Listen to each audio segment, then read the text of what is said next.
Morning, sir. I am John Mark Bikero, BSISM intern. Today, I'm going to discuss the parts and function of the car. First is the exterior function. Number one is the headlight. So the headlights help you to see the road at night or in dark places.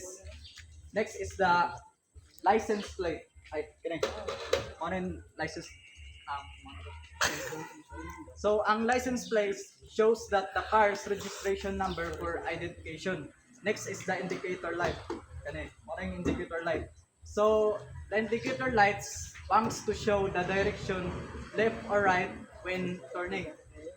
Next is the windshield. So, the windshield is this one.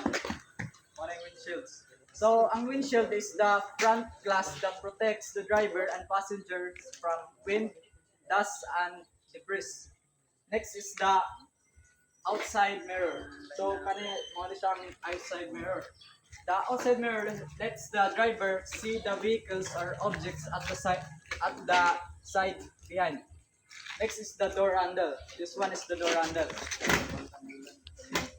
So the door handle used to open and close the car door. Next is the wheel support. So this one is the wheel support.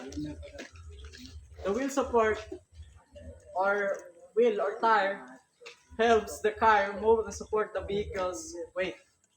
Next is the window. So the window is allows you to see outside and can be open for air. Next is the roof. This one is the roof. The top parts of the car that protects the passengers from sun and air. And that's all. So next is the interior function. So first one is the steering wheel. So this one is the steering wheel. The steering wheel is used by the driver to control and turn the direction of the car. Next is the speedometer display. So this one is the speedometer display. It shows how fast the car is moving. One number also known is the accelerator. The accelerator or what we call gas pedal is this one. It's used for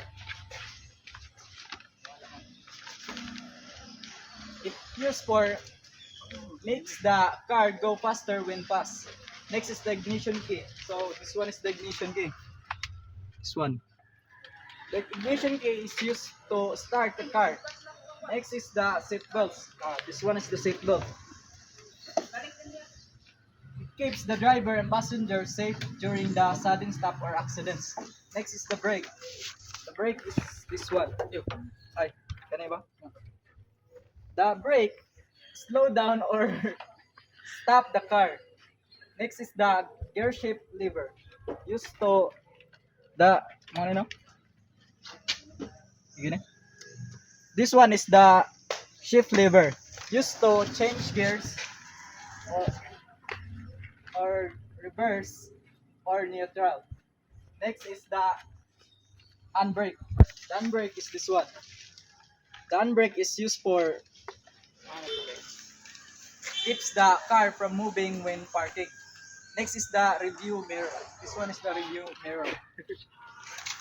Lets the driver see the road and vehicles behind the car. Next is the horn. This one is the horn used to alert or warn others, driver or people on the road.